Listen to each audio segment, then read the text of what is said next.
status effects window during battle. It'll now show the remaining durations on buffs, debuffs, and special effects, and it'll show enemy and character HP percentage. There will be new toggles with hide passives, which will hide all the passives except for buffs, debuffs, special effects, fear effects on that screen there. There'll also be for the battle log on the top left, buffs, debuffs only has been changed to hide passives, now includes fear effects. And then the big announcement, the stream, or the thing that I've been hyping up for this past month, the global first character Cor Leonis, the immortal from Final Fantasy 15, will be arriving to the global version as a global version first. I said global like 5 times there.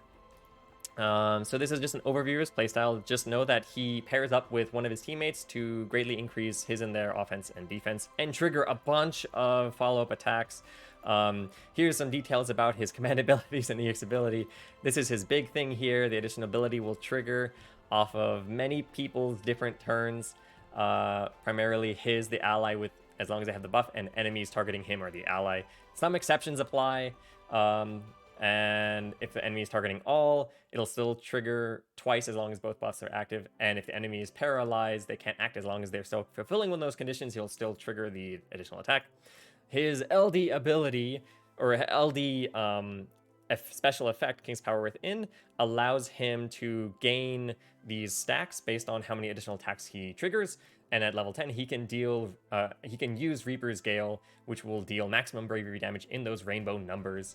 And then they'll reset to 0, but he can bring that right back up to level 10 again with his LD ability, Reflechere, or Reflechere, I think is the pronunciation.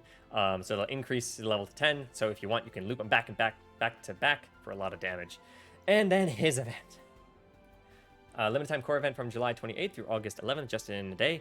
The man known as the Immortal. This will feature a first multi-draw free featuring Lael's burst weapon. There will also be limited time enhancement Chocobo panel missions and limited time gem and costume bundle based on his older appearance, but he dons his old Crown's Guard uniform. Next, the World Illusions Divine Brothers arriving August 2nd, featuring new LD and burst weapons for the Cloud of Darkness. You can earn illusion points to boost your brothers from level 30 to 40, and also gain a bunch of other stuff like draw tickets and gems. There will be a limited time divine boost event until August 16th, where as long as you use any of those featured characters, the more of them you use in the party, the more points you get. There will be High Armor Plus for Cloud of Darkness and Gabranth, and also a limited time gem and costume bundle for the Cloud of Darkness.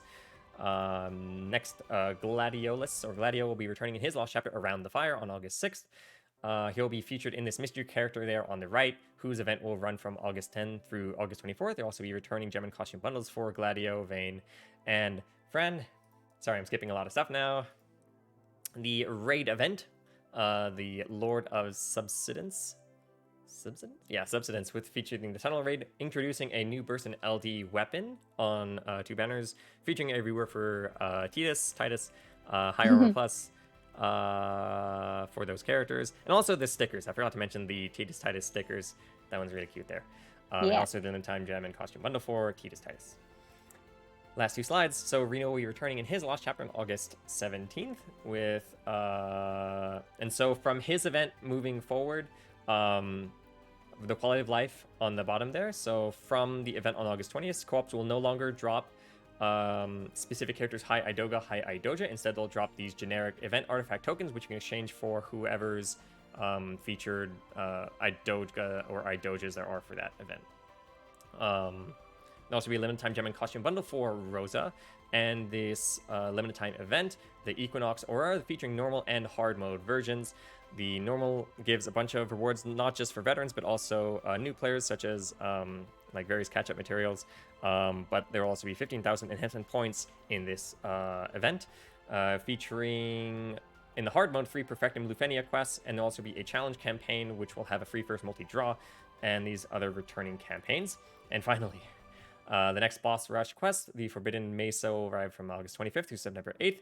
The burst weapon from the raid event will be featured in the boss rush only, and also Reno's event. I forgot to mention that in the last slide.